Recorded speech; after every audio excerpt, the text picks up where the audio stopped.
नमस्कार, मैं हूं श्वेता झा और आप देख रहे हैं आज तक। ठंड से कड़कड़ाती दिल्ली में बारिश से पारा और लुढ़क गया है। दिल्ली एनसीआर में आधी रात से तेज बारिश हो रही है। रात भर बादल गरजते रहे हैं और सुबह तक पूरी दिल्ली पानी पानी हो गई। कई इलाकों में जलभराव देखने को मिल रहा है। मौसम विभाग के मुताबिक अभी कुछ घंटे और बारिश होने की संभावना है। दिल्ली से सटे गुरुग्राम और गाजियाबाद में भी बादल जमकर बरसे हैं। बारिश की वजह से पारा लुढ़क गया है और सर्दी बढ़ गई है। हालांकि प्रदूषण में कुछ राहत देखने को मिल रही है। तो आपको बता दें कि लगातार दिल्ली एनसीआर में आधी रात से बारिश हो रही है, जिसकी वजह से कई इलाकों में जलभराव की स्थिति पैदा हो गई है। लेकिन वीकेंड कर्फ्यू होने की वजह से लोगों को परेशानी कम होगी। नोएडा, गाजियाबाद, गुरुग्राम में लगातार बारिश हो रही है। हालांकि अब रुक रुक कर थोड़ी बारिश हो रही है। ये तस्वीरें आपको हम दिखा रहे हैं, जिसमें आप देख सकते हैं कि किस तरह से मंडावली में जल भराव की वजह से आधी गाड़ी डूब चुकी है। जो टू व्हीलर्स हैं वो भी किसी तरह से निकलने की कोशिश कर रहे हैं। आधी रात से लगातार जोरदार बारिश हो रही है दिल्ली एनसीआर में। फौज खास का इलाका भी देख सकते हैं, जहां पर हालांकि अब रिमझिम बरसात हो रही है, लेकिन आधी रात से इन इलाकों में भी जमकर बादल बरसे हैं। मौसम विभाग की माने तो अभी कुछ घंटे तक और बारिश होगी। हालांकि तापमान में गिरावट की वजह से दिल्ली वालों को सर्दी से राहत फिलहाल नहीं मिलेगी। और ये आपको प्रहलादपुर अंडरपास की तस्वीरें दिखा रहे हैं। देखिए किस तरह से बस बीच में ही फंस चुके हैं, जिसकी वजह से यात्रियों को बस के ऊपर तक चढ़ना पड़ गया है। कई यात्री बस के ऊपर, देखिए अंडरपास की स्थिति पूरी तरह से जलमग्न हो चुके हैं। और ये गाड़ियां देखिए किस तरह से इस जलभराव में डूब चुकी हैं। आधी से ज्यादा गाड़ियां जो है वो डूब चुकी हैं। बसेस यहां पर जहां के तहां फंस गए हैं, जिसकी वजह से। और ये तस्वीरें मंडावली की आपको दिखा रहे हैं। देखिए कार किस तरह से लगभग आधी डूब चुकी है। और ये टू व्हीलर का हाल देखिए, लोगों को पैर ऊपर करके किसी तरह से यहां से निकलने की स्थिति पैदा हो गई है। हेडलाइट्स जलाकर लोग गाड़ी तो चला रहे हैं, लेकिन गाड़ी कहां तक आगे जाएगी ये बताना मुश्किल है, क्योंकि लबालब हर जगह पानी भर चुका है। खास करके अंडरपास की स्थिति जो है बेहद डरावनी है। हमारे संवाददाता सुशांत मेहरा हमारे साथ जुड़ गए हैं ज्यादा जानकारी के साथ।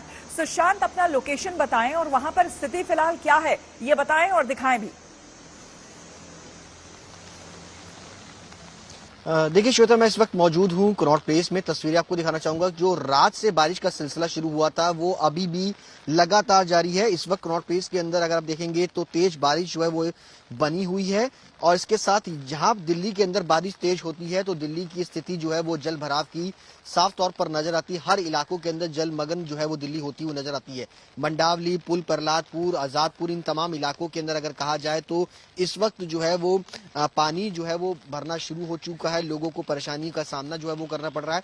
हालांकि वीकेंड कर्फ्यू हुआ है, ऐसे में लोग काफी हद तक कम निकलेंगे, लेकिन जो भी लोग एसेंशियल सर्विस से जुड़े हुए हैं, जिनको जरूरत है अस्पताल जाना है या किसी जरूरी कामकाज के लिए जाना है, तो उनको जल भराव की समस्या से जूझना जरूर पड़ेगा। इसके अलावा अगर बात की जाए तो वेस्टर्न डिस्टर्बेंस के कारण उत्तर भारत के तमाम इलाके, खास करके दिल्ली, एनसीआर, फरीदाबाद, गुरुग्राम, सोनीपत, इन इलाकों में लगातार बारिश का सिलसिला जो है वो जारी है और अगले कुछ घंटों तक ये बना रहेगा।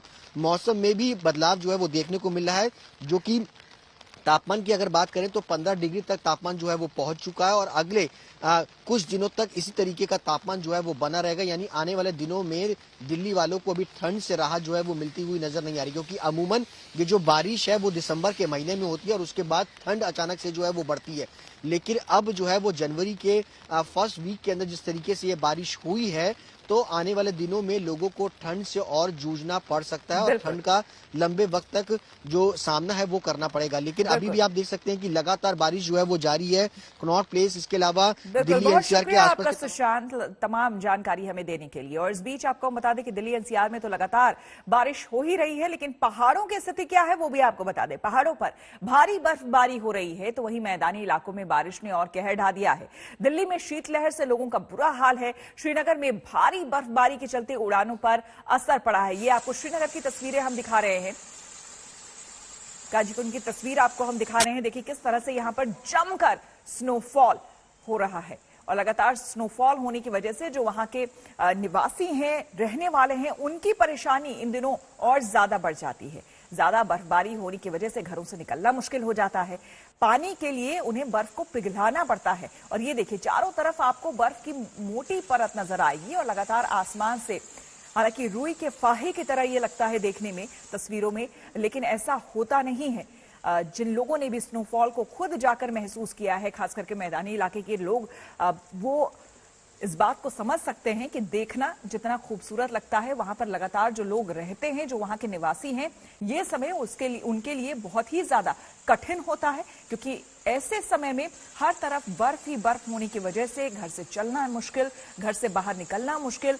घरों में भी आपको हमेशा अलाव या फिर कुछ वहां पर कांगड़ी वो लोग जलाते हैं, उसके साथ वो लोग घरों से निकलते हैं, बड़ी मुश्किल से घर से निकल पाते हैं। ऐसे में पानी पीने के लिए भी उनके लिए आफत हो जाती है। बर्फ को पिघलाकर किसी तरह से वो पानी पीते हैं। हाँ, जो पर्यटक बेशक वहां पर गए हैं, ये देखिए 3 तस्वीरें आपको हम दिखा रहे हैं। आप देखिए काजीकुंड की तस्वीर, जहां पर आप देख रहे हैं लगातार बर्फबारी हो रही है। वैष्णो देवी में भी जमकर बर्फबारी हो रही है इस बीच वहां पर, लेकिन जो श्रद्धालु हैं वो भी लगातार नए साल से जो जाने की शुरुआत वहां पर हुई है। हालांकि पूरे साल जम्मू कश्मीर में वैष्णो देवी में खास करके वहां पर लोग दर्शन करने के लिए जाते हैं। और इस बीच औली की तस्वीरें, उत्तराखंड की तस्वीरें देखिए, पूरी तरह से आपको सिर्फ सफेदी नजर आएगी हर तरफ, चाहे वो घर हो, मकान हो या फिर ये दरख्त हो, हर चीज आपको बर्फ से ढकी हुई नजर आएगी। ये नजारा जितना खूबसूरत है, उतना ही वहां के लोगों के लिए मुश्किल भरा समय होता है, क्योंकि जब दूर दूर तक आपको बर्फ ही बर्फ नजर आए और कुछ भी नजर ना आए, ऐसे में बाहर निकलना और रोज की जिंदगी बेहद मुश्किल हो जाती है। ऐसे दिनों में लोग कई कई दिनों तक अपने ही घरों में रहने को मजबूर हो जाते हैं। और ये वैष्णो देवी की तस्वीरें आपको हम दिखा रहे हैं। हालांकि माता के दर्शन के लिए जो श्रद्धालु हैं, उनके लिए मौसम कोई बाधा नहीं होती है, क्योंकि 12 महीने यहाँ पर चढ़ाई होती है। श्रद्धालु यहाँ पर जाते हैं, माता के दर्शन करते हैं। लेकिन इस वक्त वहां की तस्वीरें देखिए, लगातार बारिश और बर्फबारी इन इलाकों में लोगों की मुसीबतें बढ़ाते हुए। ये देखिए किस तरह से लगातार यहां भी आप तस्वीरें देखें, कई हिस्सों में जबरदस्त यहां पर बर्फबारी हो रही है, जम्मू कश्मीर के कई हिस्सों में। और ये माता वैष्णो देवी का दरबार आपको दिखा रहे हैं। और ये तस्वीरें जो कि बेहद खूबसूरत है, उत्तराखंड के औली की तस्वीरें दिखाते हैं। हालांकि औली, अब तक आपको जैसा पता हो कि औली विंटर स्पोर्ट्स के लिए काफी फेमस है, काफी जाना जाता है। खास करके यहाँ पर विंटर्स में, यानी कि सर्दियों के दिन में अलग से स्पोर्ट्स का आयोजन होता है, राज्य सरकार यहाँ पर आयोजन करती है। लेकिन ये तस्वीरें देखिए किस तरह से पूरा इलाका जो है वो बर्फ की सफेद चादर में ढक चुका है। बेहद खूबसूरत ये तस्वीरें आपको हम औली की दिखा रहे हैं। लेकिन साथ ही साथ ये देखिए, जो आपको सामने में एक झील भी दिख रही होगी, वो भी पूरी तरह से जम चुकी है, क्योंकि लगातार इन इलाकों में जबरदस्त बर्फबारी हो रही है।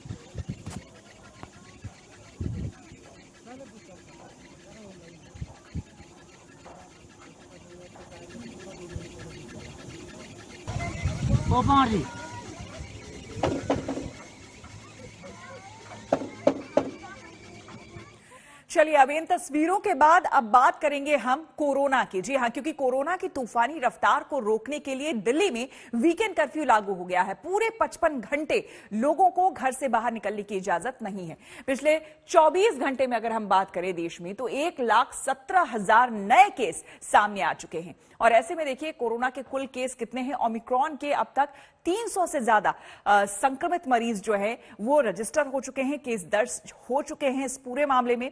और साथ ही साथ ये रफ्तार जो है वो बेहद ज्यादा होती जा रही है। देखिए दिल्ली में कैसे बढ़ा है ये आंकड़ा, आपको हम बता दें।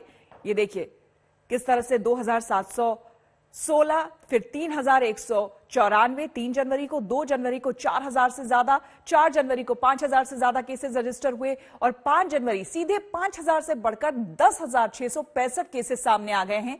और आज की अगर बात करें 7 जनवरी कल की बात करें 7 जनवरी 17,335 केसेस जो है वो सामने आ चुके हैं और यही एक सबसे बड़ी वजह है कि दिल्ली में अब वीकेंड कर्फ्यू लग गया है। लगभग 55 घंटे का कर्फ्यू, वीकेंड कर्फ्यू लगाया है दिल्ली सरकार ने, क्योंकि जिस तरह से ये मामले बढ़े हैं। मुंबई की अगर हम बात करें तो मुंबई में देखिए 1 जनवरी को 6,347 मामले सामने आए, 3 जनवरी को यही बढ़कर 8,000 से ज्यादा केसेस हो गए हैं।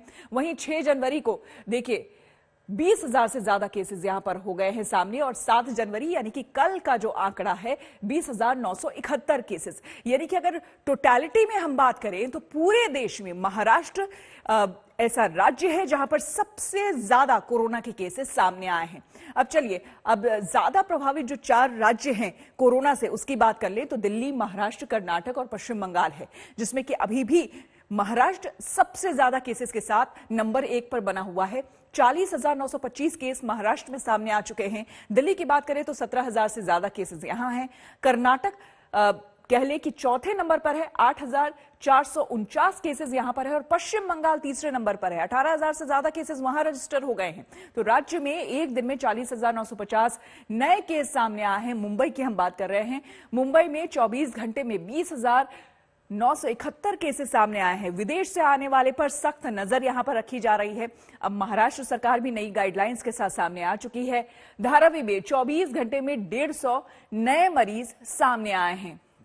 धारावी के फिर कोरोना हॉस्पिटल बनने की यहां पर कोरोना हॉटस्पॉट यहां पर बनने की आशंका जो है वो बढ़ गई है। राज्य में एक दिन में 40,950 केस यहां पर रजिस्टर किए गए हैं। तो मुंबई में 24 घंटे में 20,971 लोग बीमार यहां पर हुए हैं और जो खास करके विदेश से लोग यहां पर आ रहे हैं, क्योंकि ज्यादातर मामले ये देखे जा रहे हैं कि जो लोग बाहर से आ रहे हैं, विदेश से आ रहे हैं, उनमें केसेस ज्यादा पाए जा रहे हैं। और धारावी जो कि सबसे बड़ा एशिया का स्लम है, एक बार फिर से वो हॉटस्पॉट बनने की संभावना जताई जा रही है। आपको बता दें कि देश भर में कोरोना मरीजों का आंकड़ा तेजी से बढ़ रहा है। 24 घंटे में नए संक्रमितों का आंकड़ा 1,17,000 के ऊपर पहुंच गया है। दिल्ली, यूपी, बिहार से लेकर तमिलनाडु तक सख्ती लागू कर दी गई है। स्कूल, कॉलेज बंद हैं। नाइट कर्फ्यू के दौरान लोगों को घर से ना निकलने की सख्त हिदायत दी गई है। जो लोग बाहर आ रहे हैं उन्हें रोककर वापस लौटाया जा रहा है।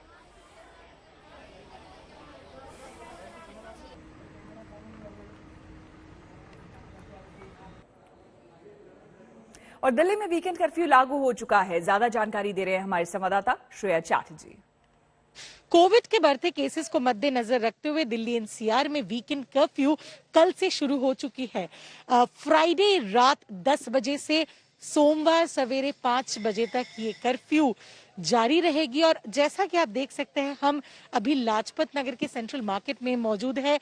ये दिल्ली का वो इलाका है जहां पे हम रोज भीड़ देखते हैं और वीकेंड में तो लोग बहुत ही जोरों शोरों में इस मार्केट में आते हैं, लेकिन आज ये नजारा नहीं देखने को मिलेगा। वीकेंड कर्फ्यू के लिए ये मार्केट बंद है।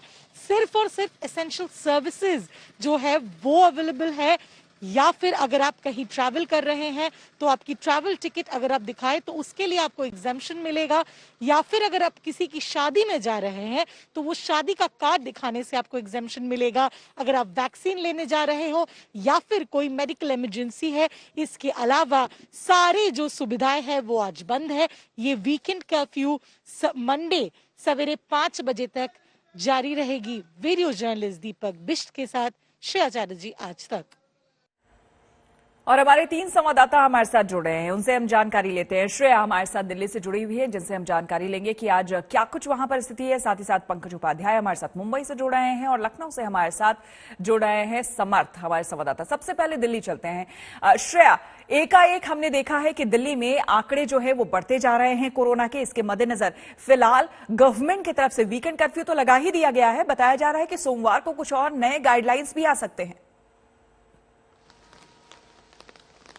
जी हाँ, बिल्कुल। डीडीएमए की एक मीटिंग है जो सोमवार को शेड्यूल्ड है और इस मीटिंग में जो एजेंडा है वो कहीं ना कहीं पॉजिटिविटी रेट 15% क्रॉस करने के लिए क्या रेड अलर्ट लगानी जरूरी है, इस बारे में एक चर्चा भी होगी। और अब तक की जो हॉस्पिटलाइजेशन रेट है उसको भी मद्देनजर रखा जाएगा, क्योंकि हमने पिछले डीडीएमए मीटिंग्स में भी ये देखा है कि ना कि सिर्फ पॉजिटिविटी रेट लेकिन हॉस्पिटलाइजेशन की रेट क्या है, क्या लोग ज्यादातर हॉस्पिटल्स में जा रहे हैं या फिर होम आइसोलेशन में ट्रीट हो रहे हैं, इसके बारे में भी एक पूरा सिचुएशन को देखा जाएगा और उसके बाद ये फाइनल डिसीजन लिया जाएगा। मंडे की इस मीटिंग है, मंडे 11 बजे ये मीटिंग दिल्ली में होगी और अभी फिलहाल जो है दिल्ली में वीकेंड कर्फ्यू लगी हुई है। बिल्कुल। पंकज हमारे साथ मुंबई से जुड़े हैं। पंकज, फिलहाल पिछली बार की तरह इस बार भी यही देखा जा रहा है कि कोरोना के सबसे ज्यादा मामले महाराष्ट्र से सामने आ रहे हैं। ऐसे में खबरें ये बता रही है कि बेड्स की कमी वहां पर हो सकती है। आपके पास लेटेस्ट जानकारी क्या? देखिए, जहां तक सरकार का कहना है, सरकार बोलती है कि रेट ऑफ हॉस्पिटलाइजेशन बहुत ज्यादा कम है, चाहे वो बीएमसी कंट्रोल्ड हॉस्पिटल्स हैं या स्टेट रन हॉस्पिटल्स हैं। लेकिन प्राइवेट हॉस्पिटल्स में इंटरेस्टिंगली हमने कल ये देखा कि 60% से ज्यादा जो कोविड बेड ऑक्यूपेंसी है वो हो चुकी है। यानी 7,500 कोविड बेड्स जो मुंबई में है उसमें से करीब 5,000 अभी से ऑक्यूपाई हो चुके हैं। प्राइवेट हॉस्पिटल मैनेजमेंट का कहना है अगले कुछ दिनों में यह संख्या 7,500 से बढ़ाकर 14,000 तक कर दी जाएगी। अभी ये देखने में आ रहा है कि जितनी भी हाई राइजेस हैं मुंबई में, वहां से ज्यादा केस लोड सामने आ रहा है, स्लम से उतना नहीं आ रहा है। हालांकि हेल्थ एक्सपर्ट्स का यह भी कहना है एक हफ्ते में जो ये पिक्चर है पूरी क्लियर हो जाएगी और उससे पता लगेगा क्या केसेस सिर्फ हाई राइजेस से आ रहे हैं या स्लम से भी आ रहे हैं। लेकिन दूसरी तरफ हमने देखा धारावी जो एशिया की सबसे बड़ी स्लम है, वहां भी अब केसेस धीरे धीरे बढ़ने लगे हैं। कल आपको बताएं 150 नए मामले सामने आए हैं, जो ये हाईएस्ट सिंगल डे स्पाइक है मुंबई के लिए। उससे एक दिन पहले भी 107 नए मामले सामने आए थे। अब धारावी एक बड़ी मुसीबत बनी थी, फर्स्ट वेव में भी, सेकंड वेव में भी, बीएमसी के लिए भी, राज्य सरकार के लिए भी। दर्शकों को पता ही है करीब 80% वहां की जो जनता है वो पब्लिक टॉयलेट्स का इस्तेमाल करती है। ऐसे में रेट ऑफ इन्फेक्शन फैलना और ज्यादा हो सकता है। ऐसे में क्या एक्शन प्लान रहेगा बीएमसी का, क्या एक्शन प्लान रहेगा सरकार का, आज वो हम जानने की कोशिश करेंगे। कुछ ही देर में मुंबई की मेयर किशोरी पेडनेकर यहां पर आने वाली हैं जंबो कोविड सेंटर में, बीकेसी जंबो कोविड सेंटर में मुआयना करने के लिए, क्योंकि सोमवार से हेल्थ केयर वर्कर्स को भी वैक्सीन लगने वाली है, सीनियर सिटीजन को भी लगने वाली है। तो आगे का प्रोग्राम क्या होगा सरकार का, बीएमसी क्या करेगी, क्या प्रिकॉशनरी मेजर्स लेगी, उस पर हमारी नजर रहेगी। बिल्कुल। उत्तर प्रदेश का हाल जान लेते हैं। समर्थ हमारे साथ बने हुए हैं। समर्थ, कितनी तैयारी इस बार, क्योंकि पिछले बार भी हमने देखा था कि ऑक्सीजन के लिए लोग भटक रहे थे, बेड्स के लिए लोग भटक रहे थे, इस बार क्या तैयारी पुख्ता है? देखिए, उत्तर प्रदेश में कोविड एक बार फिर परेशानी का सबब बन गया है। 4,228 मामले यूपी में पिछले 24 घंटे में आए हैं। वहीं राजधानी लखनऊ में 577 मामले आए हैं। और आप खाली लखनऊ की अगर आप बात करेंगे तो पिछले 15 दिनों में पॉजिटिविटी रेट 0.1% से बढ़कर अराउंड 9% पहुंच गया है। यानी कि जो केसेस बढ़ रहे हैं वो काफी स्पीडली बढ़ रहे हैं। एक्टिव केसेस 1000 के पार हो चुके हैं, जिसके बाद रिस्ट्रिक्शंस लग चुके हैं। नाइट कर्फ्यू 11 से 10 तक कर दिया गया है, यानी कि 10 से 6 का कर दिया गया है। गांव में भी संक्रमण फैलना शुरू हो गया है। पिछली दफा गांव में काफी मौतें हुई थी, तो इस बार उसको देखते हुए निगरानी समिति जो है उनको एक्टिवेट दोबारा कर दिया गया है। पर कई जगह ऐसी भी हैं, चाहे लखनऊ का इमामबाड़ा हो, स्टेशन हो, बस स्टैंड हो, वहां पर लोग आपको मास्क लगाए हार्डली नजर आएंगे। वहां पर सोशल डिस्टेंसिंग का पालन नहीं हो रहा है। तो ये एक तरह से चिंता का विषय न केवल प्रशासन के लिए है पर सरकार के लिए, क्योंकि उत्तर प्रदेश चुनाव की दहलीज पर है और कभी भी चुनाव के डेट्स की घोषणा हो सकती है। और जितनी रैलीज हो चुकी हैं, देखना यह है कि क्या उनसे स्प्रेड हुआ है या नहीं। पर फिलहाल वर्चुअल रैलीज की तरफ जोर है। तो चुनाव के मद्देनजर भी देखना इंपॉर्टेंट है कि कोविड जिस तरह से बढ़ रहा है, यूपी में केसेस बढ़ रहे हैं, ये डराने वाले हैं और चौंकाने वाले हैं। हालांकि टीकाकरण की अगर आप बात करेंगे तो 21 करोड़ लोगों को उत्तर प्रदेश में पहली डोज लग चुकी है। तो वहीं 15 से 18 की उम्र वालों में लोगों को भी यहां पर सावधान रहने की जरूरत है। आप तीनों का बहुत बहुत शुक्रिया। और इस बीच आपको हम बता दें कि लगातार केसेस बढ़ने की वजह से देखिए कहां क्या कुछ हो रहा है। दिल्ली की अगर हम बात करें तो 55 घंटे का वीकेंड कर्फ्यू सबसे पहले लगा दिया गया है। लेकिन और क्या, अन्य जरूरी सेवाओं से जुड़े लोगों को मिलेगा ई पास। जो जरूरी सेवा है, उसके लिए जो लोग बाहर निकलेंगे उनके लिए भी ई पास जो है वो मुहैया कराया जाएगा। यानी कि आप अगर घर से निकलते हैं, आप अगर अस्पताल जा रहे हैं या फिर अगर आप पुलिस में ड्यूटी करते हैं तो आपको भी ई पास लेना होगा। डीएम ऑफिस से जारी होगा ई पास। किसे मिलेगा ई पास, ये हम आपको बता रहे हैं कि डीएम ऑफिस से ये जारी होगा ई पास। delhi.gov.in ऑनलाइन आवेदन की सुविधा है, यानी कि आप ऑनलाइन आवेदन कर सकते हैं ई पास के लिए। अगर आपको घर से निकलना जरूरी है तो ई पास के लिए आप ऑनलाइन आवेदन कर सकते हैं। इस बीच आपको बता दें कि स्वास्थ्य मंत्री सत्येंद्र जैन ने कोरोना की बेकाबू होती हुई रफ्तार पर चिंता जाहिर की है। उन्होंने साफ किया है कि संक्रमण को काबू करने के लिए कड़े कदम उठाने की जरूरत है। दिल्ली में आने वाले दिनों में सख्ती और बढ़ सकती है। दिल्ली के अंदर सबसे पहले ये ओमिक्रॉन की जो लहर आई है, क्योंकि विदेशों से फ्लाइट भी दिल्ली में आई थी, तो दिल्ली को जो हमने दिल्ली में जो रेस्ट्रिक्शंस लगाए हैं वो रेस्ट्रिक्शंस बहुत ज़रूरी थे। कई बार लगता है कि कुछ लोगों ने थोड़ा ज़्यादा लगा दिया है, बट रिपेंट करने से बेटर है, बाद में पछताने से बेटर है कि थोड़े रेस्ट्रिक्शन ज़्यादा भी हों।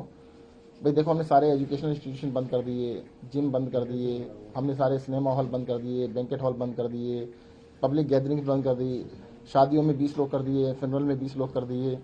तो सारे रेस्ट्रिक्शन हमने लगाए। उसी के अंदर ये था इवन ऑड में दुकानें खुलेंगी, क्योंकि वरना देखो आपने अखबारों में पढ़ा था कितनी फोटोएं आ रही थी कि कितने लोग भीड़ हो रही थी। तो मुझे लगता है कि अभी थोड़े दिन ये चलाने की आवश्यकता है। केसेस कम आएंगे तो जरूर इसके ऊपर विचार किया जाएगा। मैं प्रे करूंगा कि ये पीक जल्द से जल्द खत्म हो और उसके बाद डिक्लाइन होना स्टार्ट हो।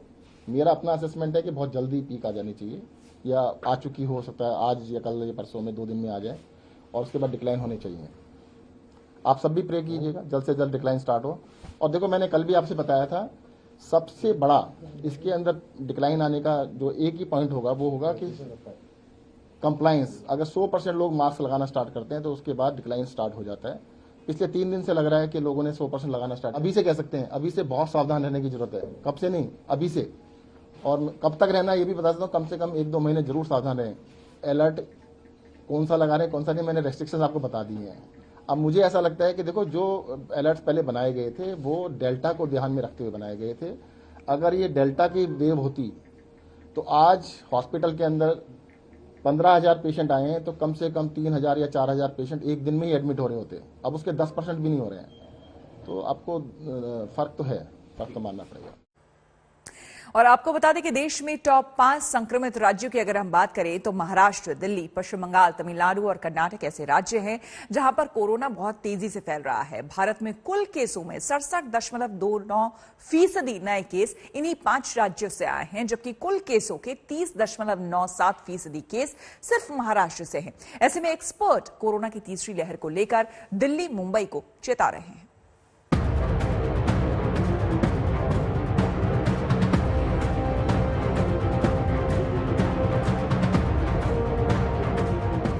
भारत में कोरोना के डेली केस 1 लाख के पार जाने लगे हैं। कोविड केस में पिछले 24 घंटे में 28% का इजाफा हो चुका है। दिल्ली, महाराष्ट्र और बंगाल में कोरोना की रफ्तार खतरनाक है। लखनऊ में कोविड संक्रमण को रोकने के लिए धारा 144 लगा दी गई है। शहर शहर कोरोना त्राहिमाम मचा रहा है। ऐसे में पंजाब के अमृतसर से एक और डरावनी खबर आ गई है।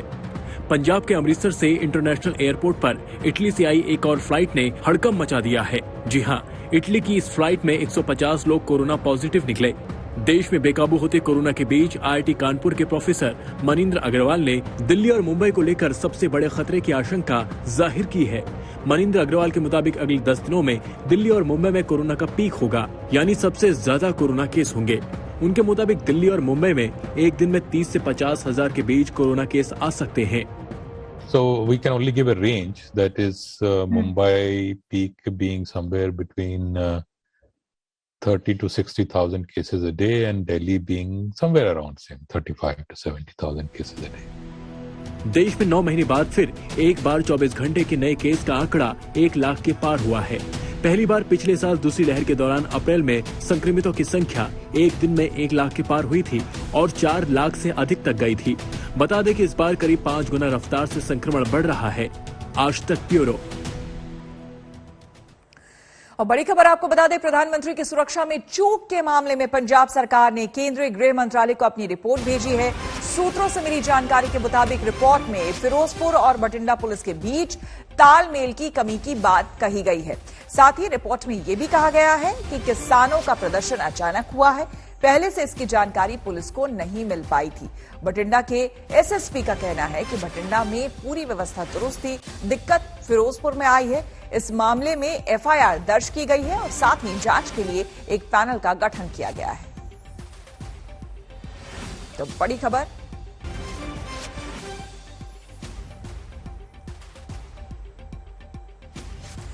पीएम मोदी की सुरक्षा में लगी सेंध के बाद चौतरफा घिरे पंजाब के सीएम चरणजीत सिंह चन्नी की बौखलाहट अब सामने आने लगी है। पंजाब के टाना में हुई एक रैली के दौरान उन्होंने प्रधानमंत्री के लिए अपशब्दों का इस्तेमाल किया। सीएम चन्नी बोलते वक्त सारी संवैधानिक मर्यादा भूल गए।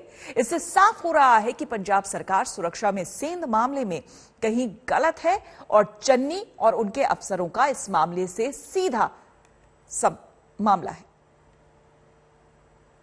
बठिंडे एयरपोर्ट पर साडे वित्त मंत्री नूं कहंदे चन्नी जी को बोल देना कि मैं जान बचा कर आ गया। ओ यार कोई खतरा तैनूं होया नहीं, तुसी इन्ने जिम्मेवारी पोस्ट ते बंदे हो, थोड़े नेड़े बंदा नहीं कोई आया, कोई नारा नहीं बज्जिया, कोई डड़ा नहीं बज रहा, कोई झरीट नहीं आई, कोई गोली नहीं चली, किहड़ी गल दी जान बचा के आ गए तुसी जी। मैं इस गल ते हैरान है। सारे हिंदुस्तान दे विच बीजेपी वाले ने एक गल बनाती कि प्रधानमंत्री की जान को खतरा हो गया। कोई खतरा नहीं सी, किसी तरह की कोई गल यह जी नहीं हुई। हमारे संवाददाता सत्येंद्र चौहान ज्यादा जानकारी के साथ हमारे साथ जुड़ रहे हैं। सत्येंद्र, आपसे जानना चाहेंगे, अब फिरोजपुर से बताया जा रहा है कि भटिंडा और फिरोजपुर के जो लोकल वहां पर एडमिनिस्ट्रेशन है उनके बीच कहीं ना कहीं कोऑर्डिनेशन की कमी थी और जिस वजह से ये घटना घट गई, ये चूक हो गई। लेकिन आपको लगता है कि क्या महज बस इतना ही मामला है? प्रधानमंत्री का दौरा अपने आप में बहुत बड़ा दौरा होता है और उसको लेकर पहले से व्यवस्था की जाती है, तो क्या यह दलील काफी है? देखिए श्वेता, जब कोई ऑपरेशन फेल हो जाता है तो उसका नतीजा यह होता है कि उसके बाद में पोस्टमार्टम करना पड़ता है और यहां पर भी ऐसा ही हो रहा है। चूक प्रधानमंत्री की सुरक्षा में हुई है, उसके बाद से राजनीतिक माहौल गरमाया। राजनीतिक माहौल के बाद अब ये मामला कहीं ना कहीं सेंटर वर्सेस स्टेट भी बनता जा रहा है। केंद्र सरकार की कल गृह मंत्रालय की टीम यहां पर आई थी, उसने 13 अधिकारियों से, जिनमें पंजाब के डीजीपी शामिल हैं समेत 13 आईपीएस अधिकारियों से पूछताछ करी है। यहां तक कि जो फिरोजपुर में वीवीआईपी प्रोटोकॉल का मॉनिटरिंग ऑफिसर होता है उससे भी पूछताछ की है। और इतना ही नहीं, जिन भी अधिकारियों से पूछताछ हुई है, उन जिनकी जहां पर ड्यूटी थी उनको उसी स्पॉट पर ले जाया गया। उन अधिकारियों की मोबाइल लोकेशन भी मांगी गई और अब इस पोस्टमार्टम में कहीं ना कहीं निकलकर सामने आ रहा है कि ब्लेम गेम शुरू हो गया है। कल भटिंडा। बिल्कुल, शुक्रिया आपका सत्येंद्र तमाम जानकारी के लिए। ओमिक्रॉन के असर से देश के अलग अलग हिस्सों में मिनी लॉकडाउन जैसे हालात बन गए हैं। इससे दुकानदारों के सामने फिर से कारोबार को चलाए रखने का संकट खड़ा हो गया है। पहली दोनों लहरों में बड़ा नुकसान उठाने वाले रिटेल सेक्टर्स के लिए ओमिक्रॉन का अटैक बड़ी मुश्किल की वजह बन सकता है। ऐसे में दुकानदारों के पास इस कहर के बीते जाने का इंतजार करने के अलावा और कोई विकल्प नहीं है।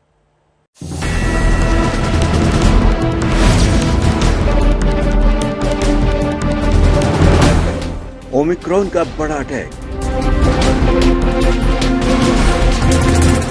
ग्राहक हो गए गायब।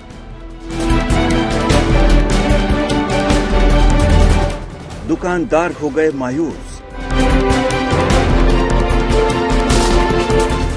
कैसे होगा अब कारोबार?